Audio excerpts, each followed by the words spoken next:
The fog in London had a way of swallowing secrets, but it could not swallow the heavy silence that permeated Ashbourne House. Julian St, the Duke of Ashbourne, stood by the floor-to-ceiling windows of his master's suite, his reflection a ghost against the glass. At 32, he was at the height of his power, a man whose word could sway the House of Lords and whose presence could silence a crowded ballroom. Yet, as he watched the flickers of gaslight struggle against the damp night, he felt like an intruder in his own life. His valet had already laid out his evening clothes, a black tailcoat of the finest wool, a silk waistcoat, and a cravat so white it seemed to glow in the dim light. To the world, he was the Ice Duke, a man of impeccable standards and no visible heart.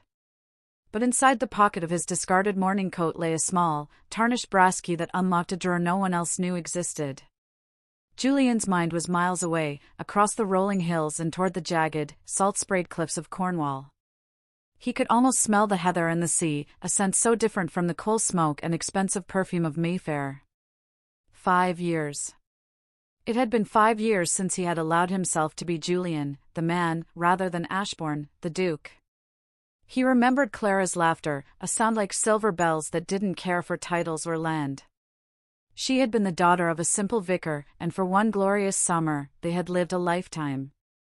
But the weight of the ducal coronet was not easily cast aside.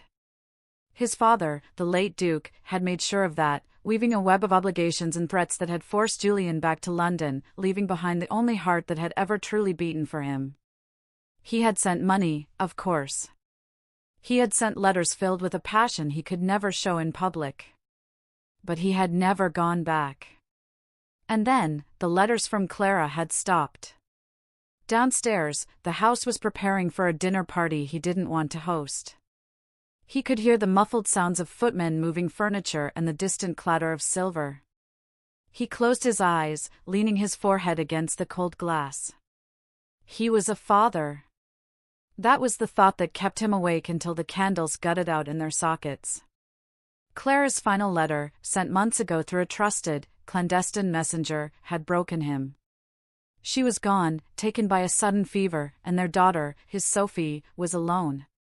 He had a child with eyes he had never seen and a voice he had never heard. A secret heir, a living proof of a love that the tongue would label a scandal. The guilt was a physical weight, a phantom limb that ached with every step he took through his gilded cage. Lady Elara Vance arrived at Ashbourne House precisely at 4 o'clock, her carriage splashing through the mud of the square.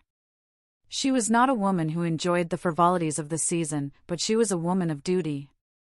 The Dowager Duchess had requested her aid in organizing the great charity gala, and Elara, whose own family was respected but far from wealthy, could not refuse the connection.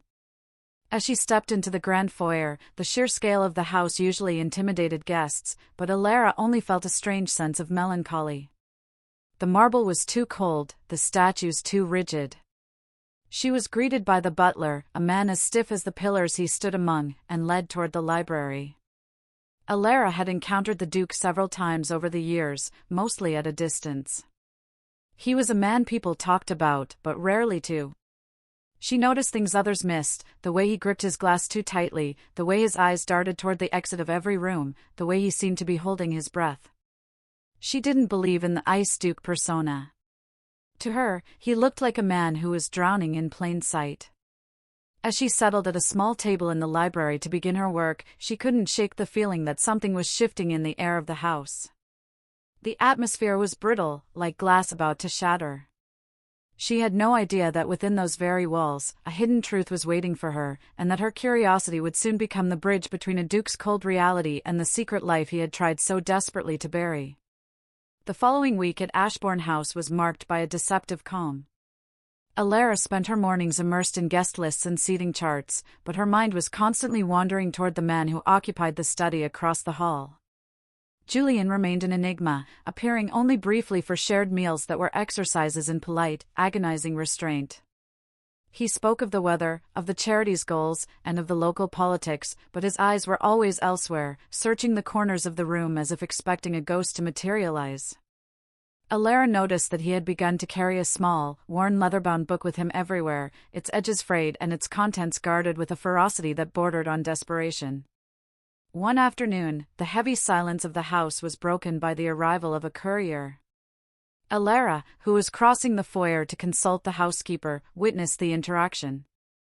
The courier, a rugged man who looked like he had ridden for days through harsh terrain, handed a sealed wax-stamped letter to the Duke. Julian's face, usually a mask of stone, turned ash-white. His hands trembled as he broke the seal, and for a fleeting second, Elara saw raw, naked terror in his expression. He didn't read the letter in the foyer. He retreated to his study and locked the door behind him. The sound of the bolt clicking into place echoed through the hallway like a gunshot, leaving Elara standing in the sudden chill of the corridor, her heart racing with an instinctual certainty that the ice duke was about to shatter. Driven by a mixture of concern and a curiosity she could no longer suppress, Elara found herself lingering near the study door later that evening. The house was settling into its nighttime rhythm, the servants retreating to their quarters. From behind the heavy oak door, she heard a sound that froze her blood, the low, jagged intake of breath that precedes a sob. It was a sound so private, so laden with grief, that she knew she should walk away. But as she turned to leave, her gaze fell upon the floorboards beneath the Duke's massive desk through the slightly ajar door. He had forgotten to close it completely in his distress. A single piece of parchment lay on the rug, having slipped from the desk during his turmoil. Moving with the silence of a shadow, Elara pushed the door just enough to slip inside. Julian was not there. He had moved to the inner sanctum of his dressing room. She reached for the fallen paper, her fingers brushing the expensive vellum. It wasn't a formal letter, but a frantic note written in a different hand. "The girl's fever has broken," it began, "but the aunt can no longer keep her. Neighbors are asking questions about the fine coin being sent from London. You must come, or she will be lost to the parish." The word daughter was not used, but the implication hung in the air like heavy smoke. Elara felt a wave of dizziness. The Duke wasn't just grieving a lost love, he was hiding a living, breathing person. As she moved to replace the note, she noticed the loose floorboard she had seen earlier. It wasn't just a loose plank, it was a deliberate hiding place. Her pulse thundering in her ears, she pried it up, discovering the leather pouch that held the physical remnants of Julian's secret life. She saw the lock of hair, golden, like wheat in the sun, and the letters addressed to Clara. Each word she read confirmed the tragedy: a duke bound by blood and title, a woman he loved but could never marry, and a child born in the shadows of the Cornish cliffs. Elara realized then that Julian's coldness was not a lack of emotion, but a dam holding back a flood of guilt and longing. Suddenly, a shadow fell over her. She looked up to find Julian standing in the doorway of his dressing room, his waistcoat undone, his hair disheveled. He looked less like a duke and more like a man who had reached the end of his endurance. His eyes fell on the letters in her hand, then on the open compartment in the floor.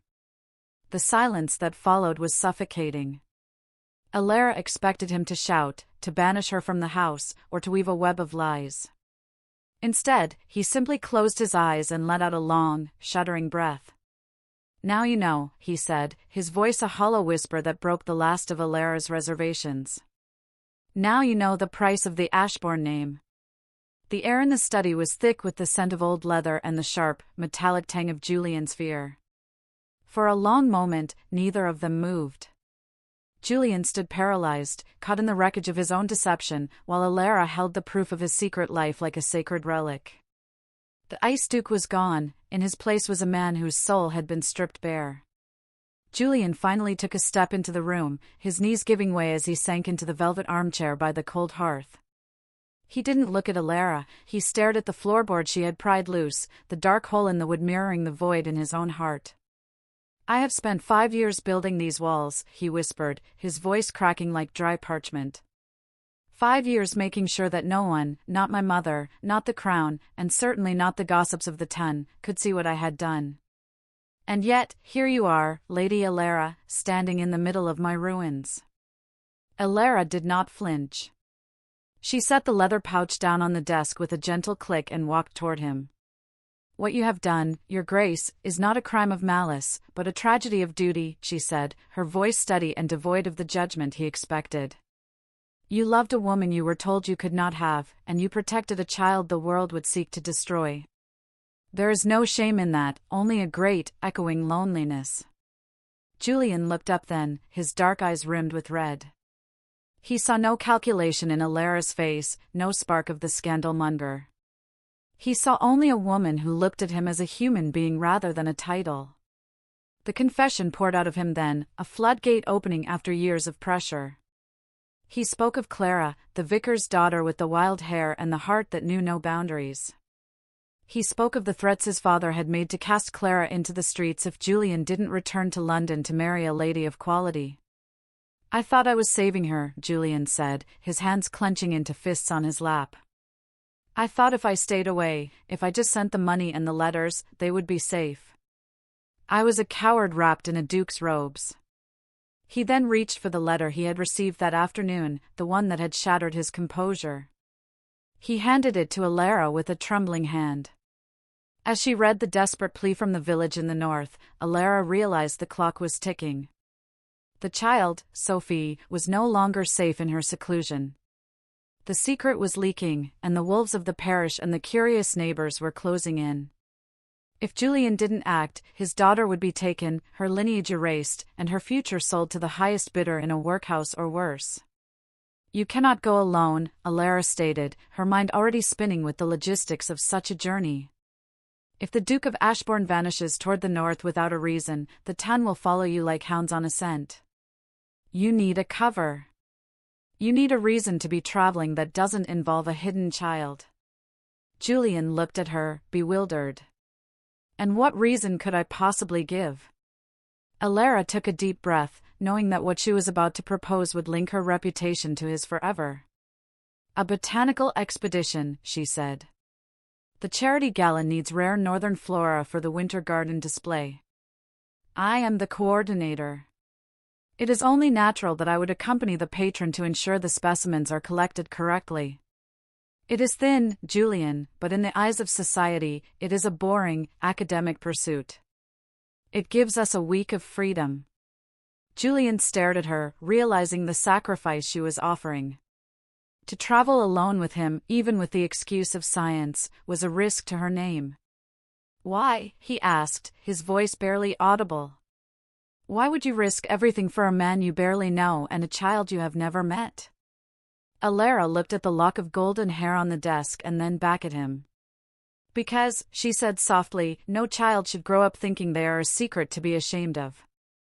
And no man should have to carry a heart as heavy as yours without a friend to help him bear the weight." That night, in the flickering candlelight of a room filled with shadows, the Duke and the lady made a pact. They were no longer strangers playing parts in a grand social play, they were conspirators in a rescue mission that would either save a family or destroy them both. The departure from London was executed with the precision of a military campaign, yet beneath the surface, Julian and Elara were trembling with the weight of their deception. As the black and gold Ashbourne carriage rattled over the cobblestones of Mayfair, leaving the prying eyes of the ton behind, the silence between them changed.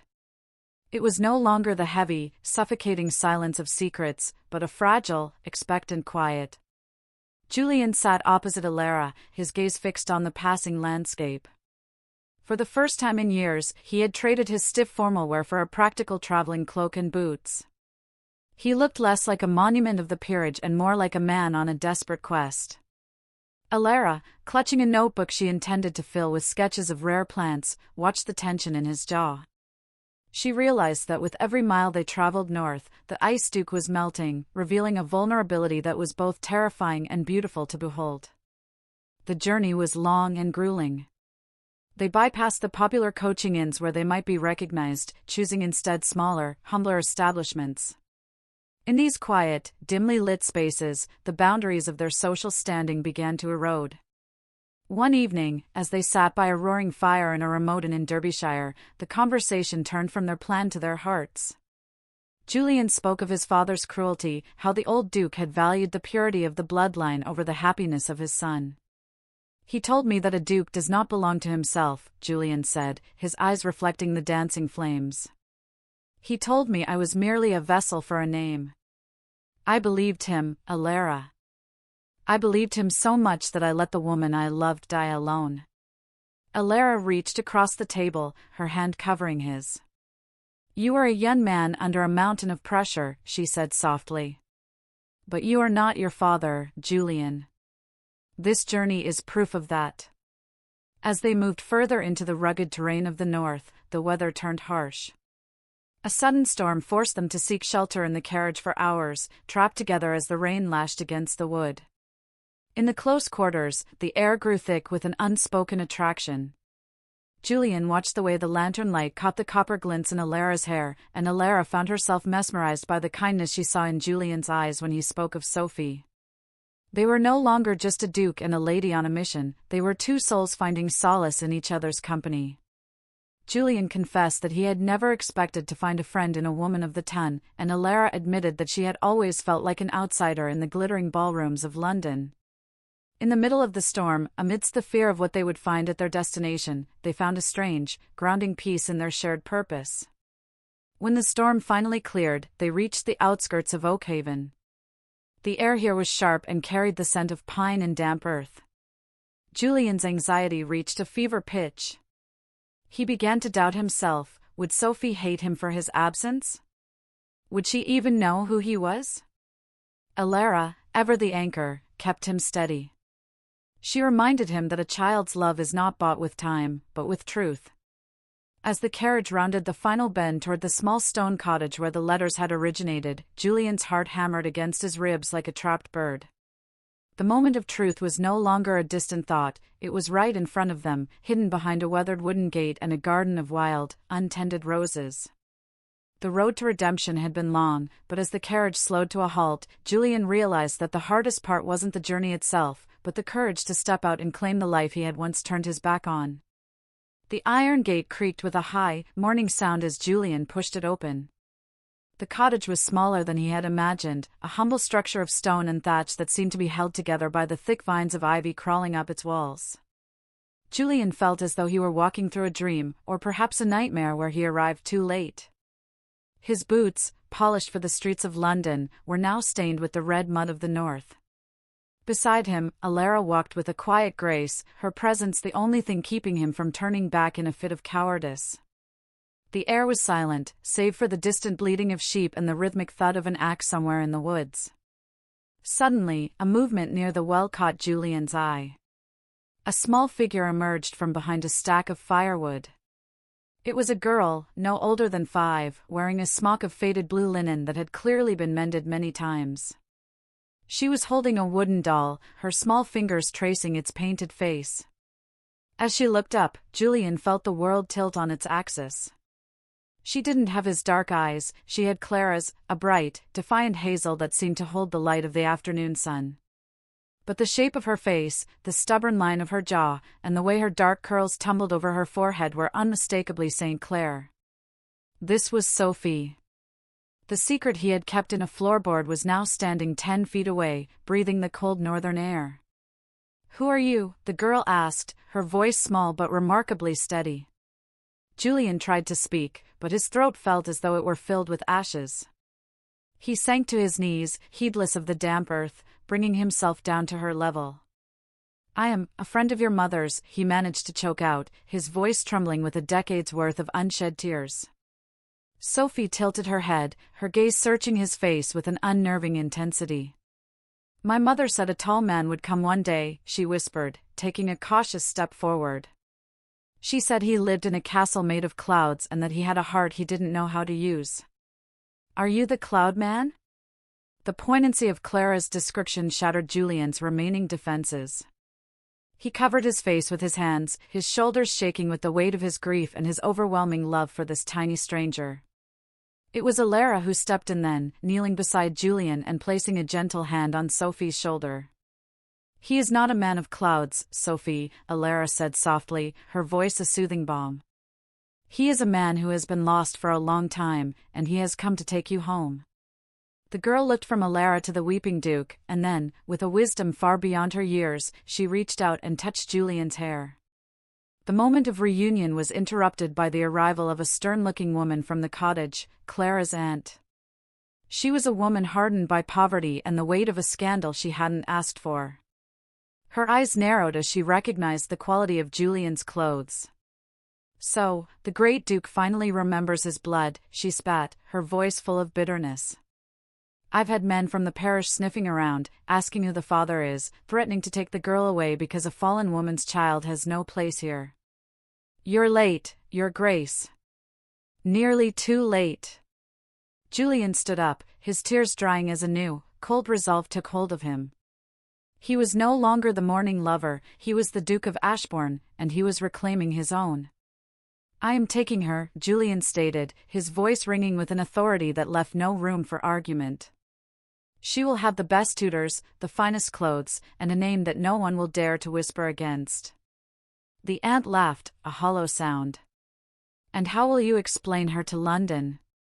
They'll tear her apart, and you know it. Julian looked at Elara, and then down at Sophie, who had moved to stand between them, instinctively sensing their protection. Let them try, Julian said, his eyes flashing with a dangerous light.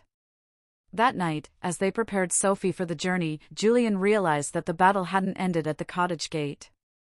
It was only just beginning. He was bringing a storm back to London, and he would have to become the shield his daughter deserved. The return to London was not the quiet affair Julian had hoped for. As the Ashbourne carriage crossed the city limits, the atmosphere shifted from the liberating wildness of the north to the suffocating scrutiny of Mayfair. Sophie, now dressed in a travelling coat of fine velvet that Elara had helped select, stared out at the towering townhouses with a mixture of awe and fear. Julian watched her, his heart swelling with a protective instinct so fierce it eclipsed any concern for his own reputation. He knew that the moment they stepped inside Ashbourne House, the clocks would begin to tick toward a confrontation that could end in their total social exile. The rumors hit the drawing rooms like a tidal wave within 48 hours. The Ice Duke had returned from a mysterious trip with a child who bore an uncanny resemblance to him, accompanied by a lady whose reputation was now the subject of every whispered conversation. The Dowager Duchess, Julian's mother, was the first to demand an explanation. The confrontation in the grand drawing room was brief. Julian did not offer excuses. He offered the truth. He told her of Clara, of the years of silence, and of the girl who was the rightful heir to his soul, if not his title. To his surprise, the Dowager, seeing the look in Julian's eyes, a look of life she hadn't seen in him for a decade, simply sat down and asked to meet her granddaughter. But the ton was a different beast altogether. The invitation to the season's final ball at Richmond House arrived, and Julian knew it was the arena where their fate would be decided. He spent the evening before the ball in the library with Elara. The tension between them had grown into something profound, a love forged in the fires of a shared secret. You don't have to do this, Elara, Julian said, his voice low. If you stay away, I can tell them you were merely a consultant, that you had no part in the girl's arrival. Your name can still be saved. Elara walked to him, placing her hand over the crest on his signet ring. I didn't go to the north for a botanical study, Julian. I went for you. And I will not hide now that we have finally found the light. The night of the ballroom at Richmond House was a sea of shimmering silk and judgmental glares. When the doors opened and the herald announced the Duke of Ashbourne, the music didn't just falter, it stopped. Julian entered, not with a stoic expression, but with a proud, defiant smile. On his right was Elara, looking radiant in a gown of midnight blue, and between them, holding Julian's hand with small, trembling fingers, was Sophie. A collective gasp echoed through the hall. This was not a scandal whispered in corners, it was a revolution presented in the center of the room. Julian led them to the center of the floor, facing the most powerful matriarchs of the peerage. He didn't wait for the questions. Members of the ton, he began, his voice projecting with the authority of centuries of ancestors. For too long, I have lived a life of duty that was hollow at its core. This is my daughter, Sophie St. Clair. She is my blood, my heart, and the future of my house. And beside me is Lady Elara Vance, the woman who reminded me that a title is nothing without honor, and a man is nothing without love. He paused, his gaze challenging anyone to speak. I intend to make Elara my duchess, and I expect my daughter to be treated with the respect her name deserves. If that is too much for this room to bear, then Ashbourne House will close its doors to you forever. The silence lasted for what felt like an eternity. Then, unexpectedly, the Dowager Duchess of Ashbourne, who had arrived separately, walked forward and took Sophie's other hand. "She has the St. Clair eyes," the Dowager remarked loudly enough for everyone to hear. "And I believe the music was playing a waltz. Shall we?" The spell was broken. While the scandal would be talked about for years, the sheer boldness of the Duke's honesty had robbed the gossips of their power. You cannot shame a man who refuses to be ashamed. Later that night, on the balcony overlooking the moonlit gardens, Julian and Elara stood together as the music drifted from inside. Sophie was safe at home, tucked into a bed with silk sheets, dreaming of clouds and castles. Julian turned to Elara, drawing her into his arms. "You saved us," he whispered. Elara shook her head, smiling up at him. "We saved each other, Julian. The proof I found wasn't just about a child, it was proof that you were still in there, waiting to be found." In the quiet of the London night, the Duke of Ashbourne finally found his peace, knowing that the greatest legacy he would leave behind wasn't a title, but a family built on the ruins of a secret and the triumph of the truth. If you love timeless romance, noble scandals, and unforgettable stories, don't forget to like this video, subscribe, and explore the other tales on our channel. Your next favorite love story might be just one click away.